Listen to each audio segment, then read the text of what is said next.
I'm Danica Lorer, and this is Lit Happens, your celebration of the literary arts here in Saskatchewan. Today I'm very pleased to welcome Glen Sorestad. Glen is an award-winning poet, a member of the Order of Canada, and he was Saskatchewan's first poet laureate. Glen, welcome to the show. I'm very pleased to be with you, Danica.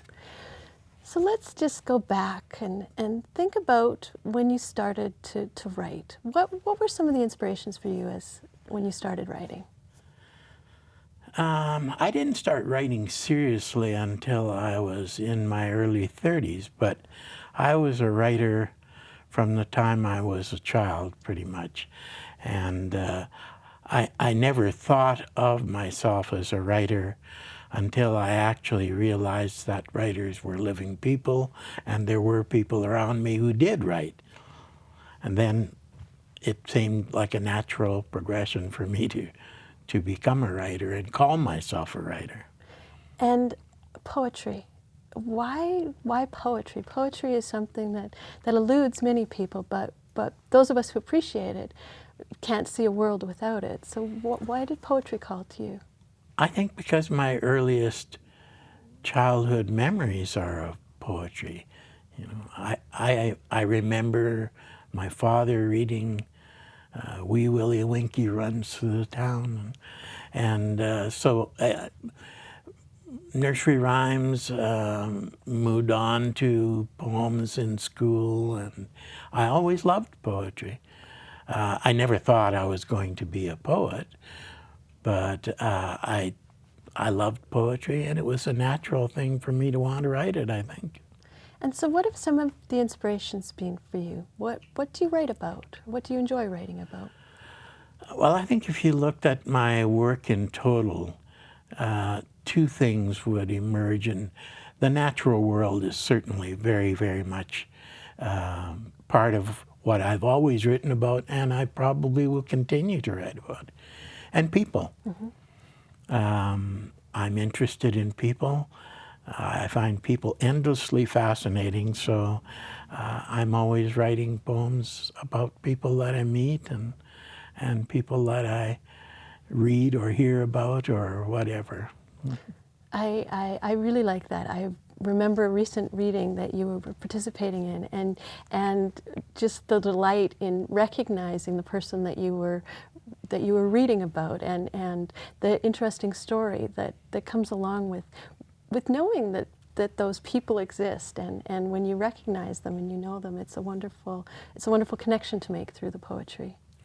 I think too that part of me is being a storyteller, and so poetry for me has always been a vehicle for narrating, and not all of my poems are narrative poems, but certainly there is a strong thread of narrative that runs through my poetry generally, and continues to be. I mean, what do we have if we don't have stories to tell, right? Well, I know that. Would you like to read a poem for us? Absolutely. I'll read a poem from my latest book, which is Hazards of Eden. And this is a book that is all about 30 years of traveling in the American Southwest.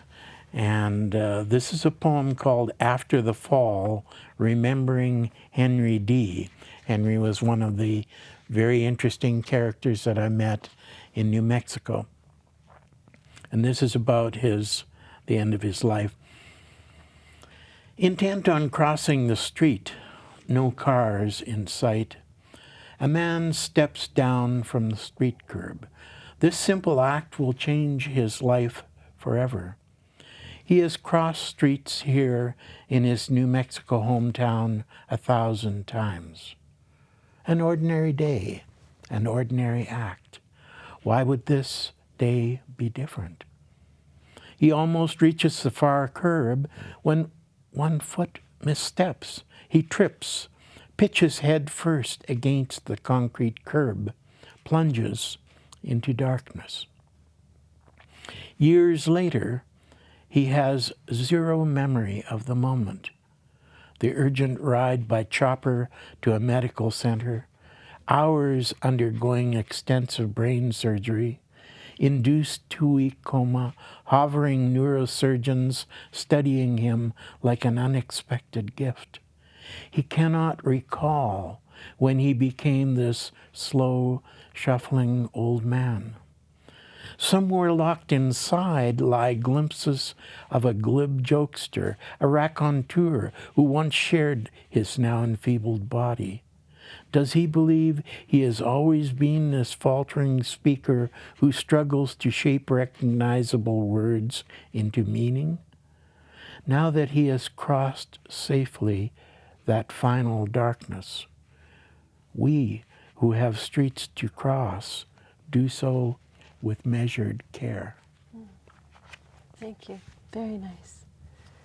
What lovely images, and I think that's something that poetry does for me. It opens up those beautiful pictures of places that I know, but then those places that you don't know, and you can explore them in a new way of seeing.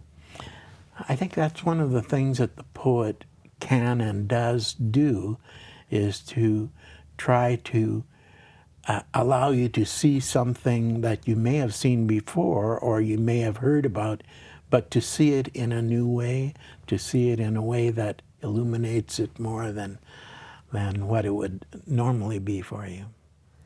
And what a lovely way to look at the natural world, as you were speaking.